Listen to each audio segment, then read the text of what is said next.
Okay, welcome to this video. This is me riding Maple on September 24th.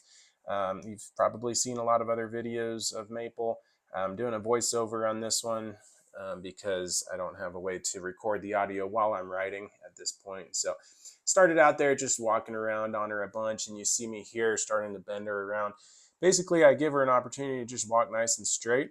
But like right there, you could kind of barely see how she's starting to drift. She wants to drift to the right in that particular spot, probably because the horses are to her right.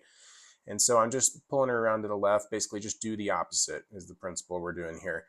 And then when I'm in that left turn, I'm waiting for her to really feel like she's committing to the turn. See how her feet are trying to drift to her right again right there? And so what I'm doing here is I'm picking up, and if I feel her give nicely to that left turn, that left bend, then I just set the rein back down. And so the reward is that release. If I don't feel that she has given nicely to that rein, then I go ahead and take her into a full circle. And so that's the opposite of the reward is she has to do more work. She was feeling pretty good there in the walking. So a little bit of, and of course there's quite a bit edited out of this video. This was about an hour and a half session that I edited down to 8 minutes just to show some of the highlights. So on to the trotting here. You can see she's trotting pretty nice here, pretty straight. She's kind of a squirrely horse. She tends to kind of want to lean off different directions. But right here she's doing pretty good. Here it goes off the camera, so I think I cut to another section. So here she wanted to look off to the right. She's always scared of something over to the right in that particular part of the arena. So I just did the opposite and bringing her into a left-hand turn. I'm waiting for her. You can really see in this part how her body is leaning, in this case, to the left. And not even so much that she's leaning, it's that her feet are always skidding out to the outside of the circle. Almost like if you were riding a motorcycle in a small circle, you'd have to be leaning to the inside. Well, you don't want a horse to ride like a motorcycle. You don't want a horse leaning and having their feet way out to the side. See right there, see how far her feet go out from underneath her? We don't want that. We want her to bring her feet up underneath her more. And so that's, whenever you ride this horse, it almost feels like she's going to fall over sometimes in those tight circles because her feet are so far out from under her. So I'm just waiting to get a good feel and then releasing. But on to some loping here. She lopes really nice in the left lead, which is what this one is. So she loped off real nice for me, and I just tried to stay out of her way. Now in that section right there, she always, like I said, she gets scared of something, and she wanted to look over at it, and she kind of forgot that, oh, we have a job to do. We're supposed to be loping. And so she broke to the trot so she'd have time to go look at whatever it is she wanted to look at. And I kind of had to be like, hey, no, we're supposed to be loping. Get back to loping. So, but she did. She loped back out for me good. And then I think I pushed her through this section a couple of times.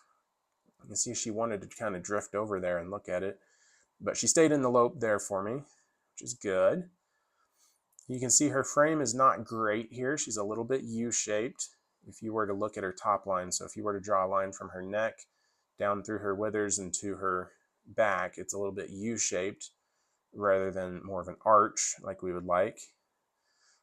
So things to work on. But she's loping pretty good. It's a nice, smooth lope. She broke to a trot there. I had to push her back into it.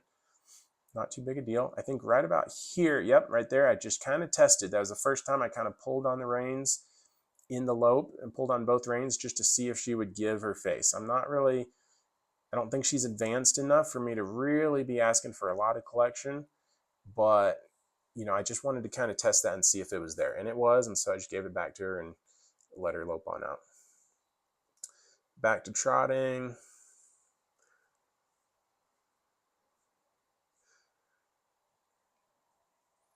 She's starting to lower her head down and just relax and trot out a little bit. That loping always gets them nice and loosened up. So what I'm working on here, this is a little bit later in the session. I'm trying to eventually get into this right lead, and so I'm trying to get her to yield her hind end to my left leg. So right there, that's what I'm looking for with her hind end. And then you see how her face is soft to the right as well, so it makes a nice soft arc to the like a right bend in her body is what I'm going for there.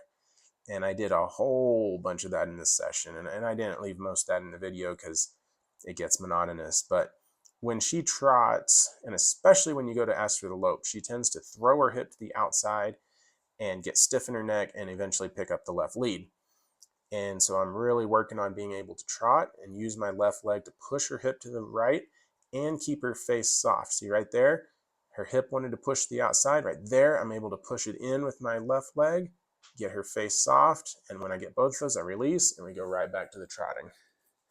So this is a pretty monotonous drill that is frankly not a lot of fun to work on, but it's super important for these horses to be able to do this. Right there, I'm pushing with that left leg, getting her hip to push up to the right. It's think about doing a sit-up or maybe a side crunch. This is the equivalent of a side crunch. It's getting that horse to contract her abs on the right side, pull that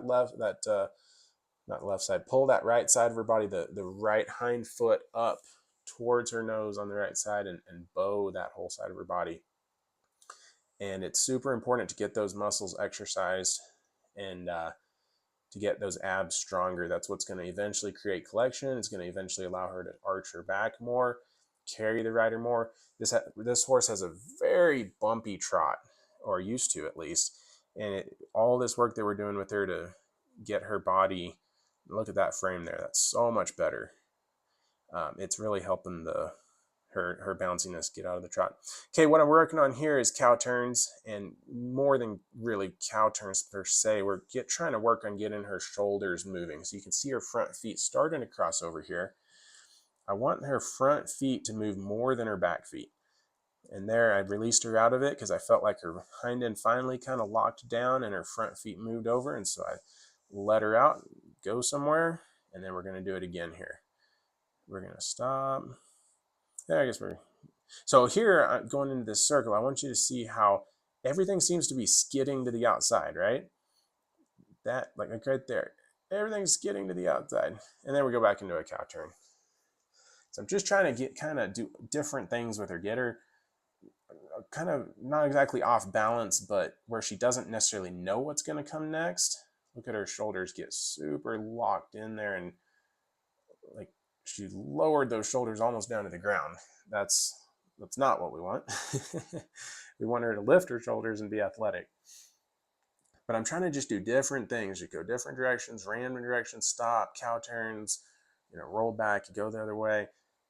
Just trying to free everything up and get her to move athletically. I like that stop right there. She actually is starting to get her butt underneath her. And the tireder she gets, this is close to the end of the session, the more tired she gets, she tends to lock those shoulders down. But especially early in the session, she's actually starting to raise those shoulders pretty good. And so I kind of let her be done there because she got to a pretty good frame, and she's getting tired also. So again, that's about an 1.5-hour session, edited about 8.5 minutes. But hope you enjoyed that little update on Maple. She's really doing good these days. All right, talk to y'all later.